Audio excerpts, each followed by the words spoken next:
Mr. Prime Minister, with apologies to Prime Minister Erdogan. 1 minute. 1 minute. 1 minute. Well, you know. 1 minute. Olmaz. 1 minute. Okay. 1 minute. But I'm going to hold you to the 1 minute, please. Sayın Perez, benden yaşlısın. Sesin çok yüksek çıkıyor. Biliyorum ki sesinin bu kadar çok yüksek çıkması bir suçluluk psikolojisinin gereğidir. Benim sesim bu kadar yüksek çıkmayacak. Bunu da böyle bilesin. Öldürmeye gelince siz öldürmeyi çok iyi bilirsiniz. Plajlardaki çocukları nasıl öldürdüğünüzü, nasıl vurduğunuzu çok iyi biliyorum. Ülkenizde başbakanlık yapmış olan 2 kişinin bana önemli lafları vardır.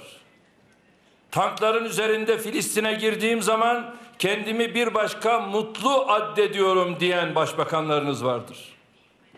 Tankların üzerine çıkıp da Filistin'e girdiğim zaman kendimi mutlu addediyorum diyen başbakanlarınız olmuştur. Ve bana sayılar veriyorsunuz. İsim de veririm. Merak edenleriniz vardır belki. Şu zulme alkış tutanları da ayrıca kınıyorum. Çünkü bu çocukları öldürenleri, bu insanları öldürenleri kalkıp da alkışlamak, öyle zannediyorum ki o da ayrı bir insanlık suçudur. Bakınız, burada bir gerçeği bir kenara atamayız. Ben şurada çok not aldım. Ama bu notların hepsini cevaplayacak fırsatım yok.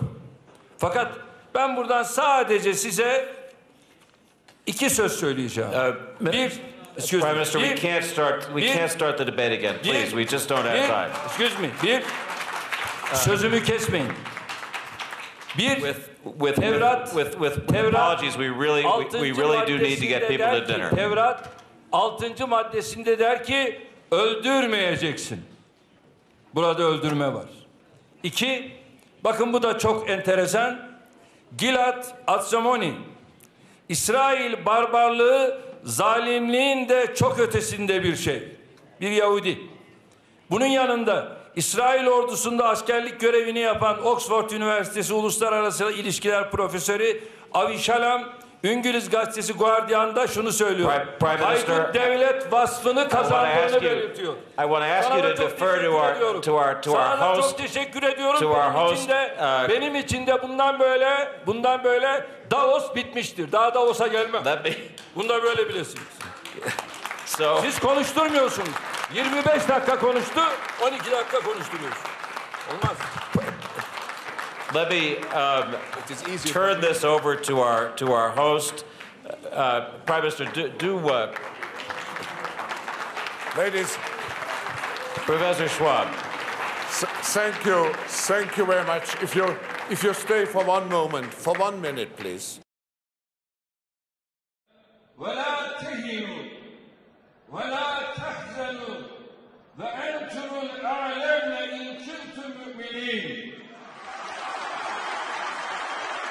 أخي أنت حر وراء السدود، أخي أنت حر بتلك القيود، إذا كنت بالله مستعصما فماذا يضير